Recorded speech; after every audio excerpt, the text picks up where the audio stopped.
भारत के कई राज्यों में वैक्सीनेशन ड्राइव चल रही है, लेकिन ये कितनी प्रभावी और सुरक्षित है, इसको लेकर लगातार लोग अपनी चिंता भी जाहिर कर रहे हैं।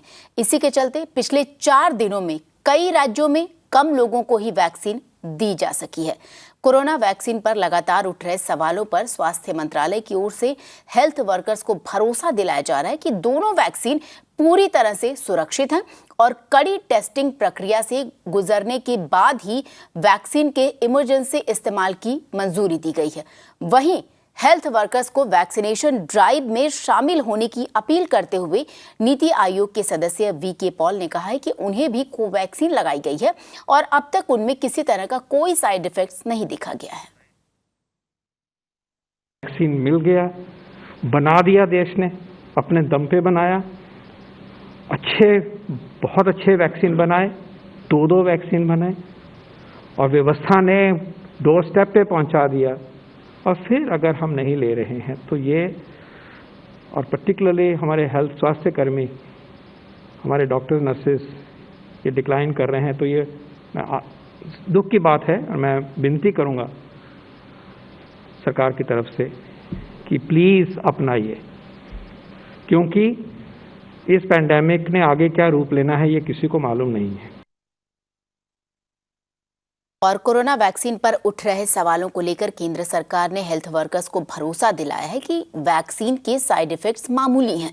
केंद्र सरकार ने कहा है कि वैक्सीनेशन के बाद साइड इफेक्ट्स के मामले सामने आने पर 9 लोगों को अस्पताल में भर्ती करवाया गया था, जिनमें से 6 लोग डिस्चार्ज किए जा चुके हैं। अब तक बाकी के लोग फिलहाल अस्पताल में ही भर्ती हैं और उनकी हालत स्थिर है। और दूसरी तरफ आपको बताया कि कर्नाटक सरकार ने भी हेल्थ वर्कर्स द्वारा जताई जा रही चिंताओं को कम करने की कोशिश की है। इन हेल्थ वर्कर्स ने भारत बायोटेक की कोवैक्सीन की एफिकेसी रिपोर्ट उपलब्ध नहीं होने के चलते इसकी डोज लेने में असमर्थता व्यक्त की थी। कोवैक्सीन का अभी भी तीसरे फेज का ट्रायल चल रहा है, जिसके बाद ही वैक्सीन के प्रभावी होने की रिपोर्ट सामने आएगी। इससे पहले कर्नाटक के डॉक्टर्स ने येदियुरप्पा सरकार को पत्र लिखकर उनको दी जाने वाली वैक्सीन को चुनने का अधिकार देने की बात भी कही थी। हालांकि केंद्र सरकार का कहना है कि कर्नाटक में पहले 4 दिनों में सबसे ज्यादा 80,000 से भी ज्यादा हेल्थ केयर वर्कर्स को वैक्सीन दी गई है।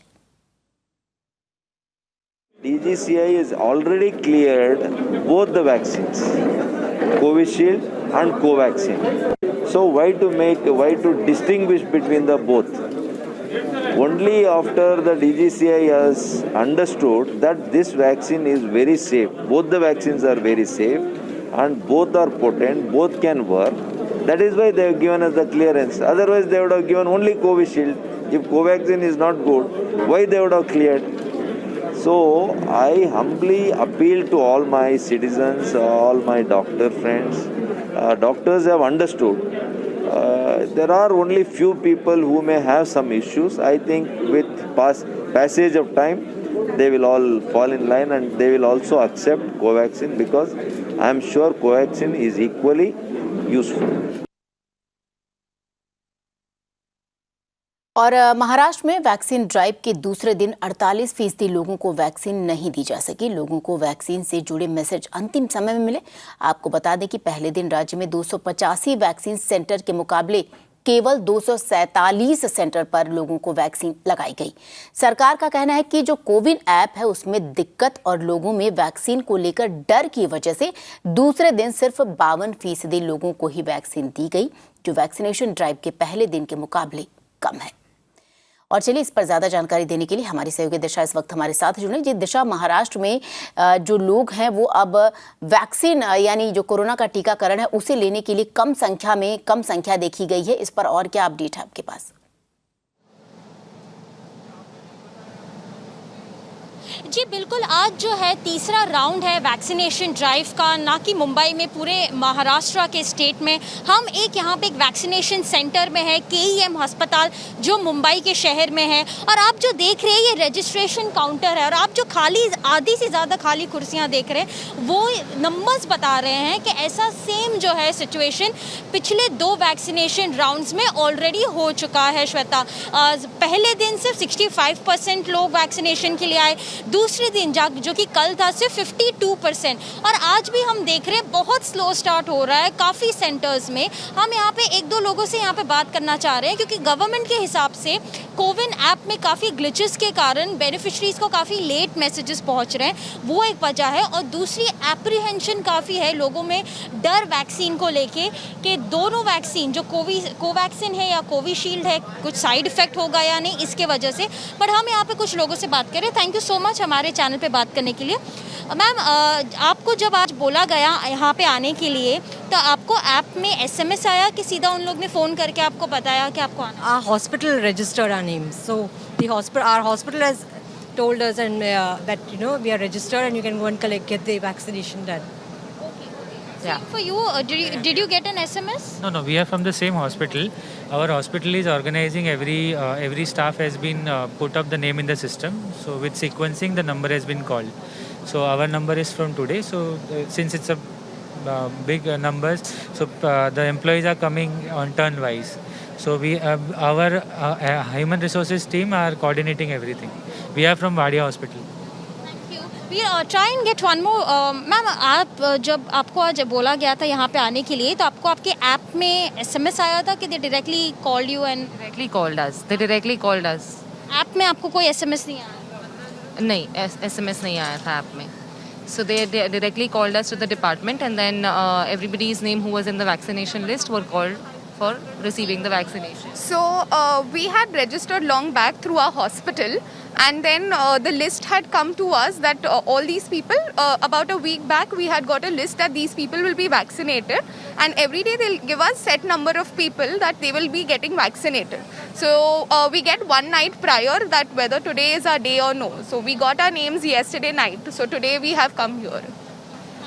So Shweta, this is what the entire situation is across Maharashtra as well. हमने जब KEM जहाँ पे ऊपर वैक्सीनेशन हो रहा है, जहाँ पे वहाँ पे भी काफ़ी बेनिफिशरीज से बात की, और उन्होंने कहा उनको भी जो है वो SMSs नहीं मिले हैं। तो ये एक जो टेक्निकल ग्लिच है वो सरकार जो रिजॉल्व कर रही है, और 2-3 दिन लग सकते हैं। और दूसरी बात ये है कि जो एप्रीहेंशन है मुंबई के और महाराष्ट्र के सेंटर्स में, वो देखा जा रहा है। वो क्लियरली नंबर्स काफ़ी बता रहे हैं, क्योंकि फर्स्ट डे सिर्फ 65%, कल सिर्फ 52%। तो आज तीसरा दिन है महाराष्ट्र में एटलीस्ट 28,500 जो लोग हैं उनको वैक्सीनेट करना है। पर आप देख रहे हैं कि जो रजिस्ट्रेशन ही है वो काफ़ी एम्प्टी है, ना ही यहाँ पे बट काफ़ी जो सेंटर्स है अक्रॉस द स्टेट में। बिल्कुल दिशा, तस्वीरें हम भी देख सकते हैं किस तरीके से लोगों में ये चिंता का विषय भी है। फिलहाल आपका बहुत बहुत शुक्रिया ये जानकारी हम तक पहुंचाने के लिए। और अब आपको ये भी बता दें कि सिर्फ महाराष्ट्र ही नहीं बल्कि तमिलनाडु में भी हजारों हेल्थ केयर वर्कर्स की ओर से कोवैक्सीन के प्रभावी होने को लेकर चिंता जताई जा रही है, जिसके चलते यहां भी कम लोगों को ही वैक्सीन दी जा सकी है। पिछले 4 दिनों की बात अगर आपको बताएं तो तमिलनाडु में वैक्सीन लेने वाले 25,908 लोगों में से सिर्फ 628 लोगों को कोवैक्सीन दी गई। तो यानी तमिलनाडु में भी ये जो कोवैक्सीन है इसको लेकर लोगों की जो चिंता है वो सामने आ रही है। और इस पर और ज़्यादा जानकारी देने के लिए हमारे सहयोगी मुगलन इस वक्त हमारे साथ जुड़े हैं। Ji Mugilan, first of all Tamil Nadu has also reported low turn out in the vaccine drive. What's the reason behind it? Definitely, even though in Tamil Nadu there are no technical glitches as we saw in other states when it comes to COVID application, here there is no major problems. Even though there was minor software glitches, it was resolved, is what we heard from the health secretary also. But the healthcare providers are still not having enough confidence to come forward and take up the vaccine. In last 2 days, we have seen that definitely there is a surge in number. On Monday, there were 10,000 people who have took vaccination, and yesterday there was 9,000 people who have taken vaccination. But still, the capacity on every center is 100 beneficiaries per day. That is around in 166 centers, 16,600 beneficiaries can be vaccinated. But we are seeing the beneficiaries turning less than 10,000 in a state in every single day. And yesterday there was a dip also. And when it comes to Covaxin, we are saying that still the healthcare providers are not preferring Covaxin.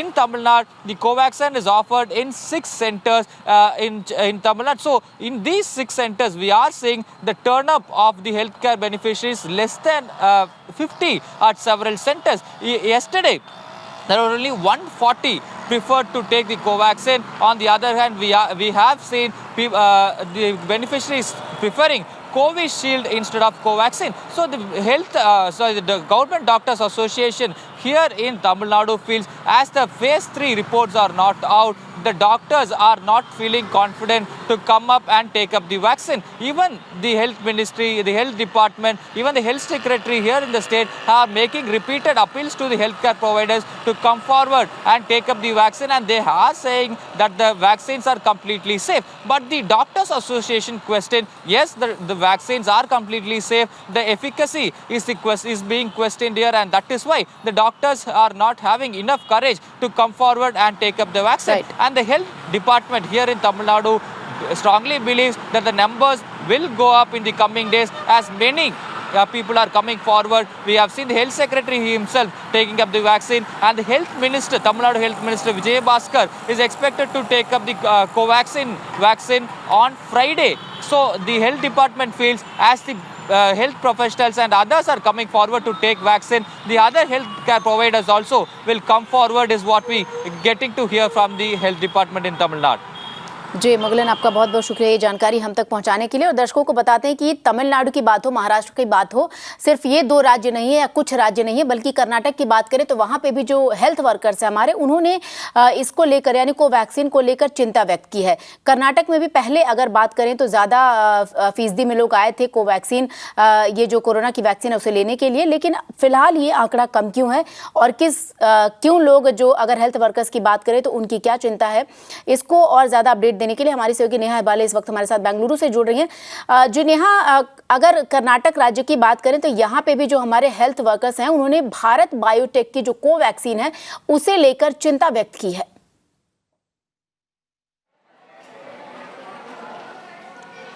जी बिल्कुल, देखिए in fact अभी हमको ये जानकारी आ रही है कि Karnataka association of resident doctors जो है उन्होंने अभी काफ़ी कंसर्न रेज किया है कोवैक्सीन के बारे में, और उन्होंने in fact Karnataka health minister doctor Sudhakar को भी लिखा है कि उनको ऑप्शन दिया जाए कोवैक्सीन और कोविशील्ड के बीच में।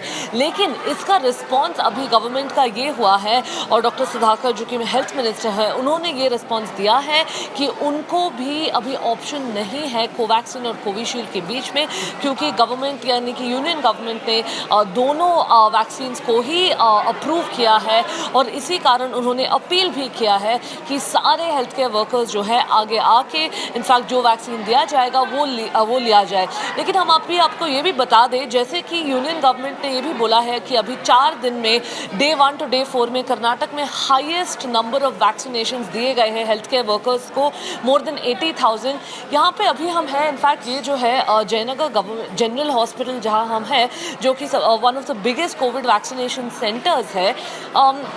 यहाँ पे आज ऑलमोस्ट 10:30 हो रहा है, और आप देख सकते हैं कि कोई भी क्लैरिटी नहीं है आज यहाँ पे कि क्या वैक्सीनेशन होगा कि नहीं होगा। हमने इनफैक्ट अभी कई डॉक्टर्स से बात किया और उन्होंने भी अभी बोला कि अभी तक वैक्सीनेशन यहाँ पे आज शुरू नहीं हुआ है, और वो इनफैक्ट वैक्सीन के लिए रुके हुए हैं। तो काफ़ी अगर हम अभी काफ़ी प्रॉब्लम्स बात करें जो कि इनफैक्ट प्लेग कर रहे हैं, जिसके बावजूद कर्नाटका में highest number of health care workers vaccinate हुए हैं, 2 प्रॉब्लम्स तो इनफैक्ट काफ़ी साफ आगे दिख रहे हैं। एक तो ये है कि कोविन ऐप जो है वो ऐप में डेटा एंट्री के दौरान काफ़ी ग्लिचेस दिख रहे हैं, जिसके वजह से हम देख सकते हैं कि डिलेज हो रहे हैं, और इसी कारण ज़्यादा से ज़्यादा हेल्थ केयर वर्कर्स को वैक्सीनेट नहीं किया जा सकता है। ये एक है। और दूसरी बात ये कि जैसे आपने ऑलरेडी देखा, रेसिडेंट डॉक्टर्स जो हैं उन्होंने काफ़ी कंसर्न्स रेज किए हैं अभी एफिकेसी और सेफ्टी के बारे में, कोवैक्सीन के एफिकेसी और सेफ्टी के बारे में, और वो इनफैक्ट उनका डिमांड यही है कि उनको चॉइस दिया जाए दोनों वैक्सीन में से उनको कौन सा लेना है।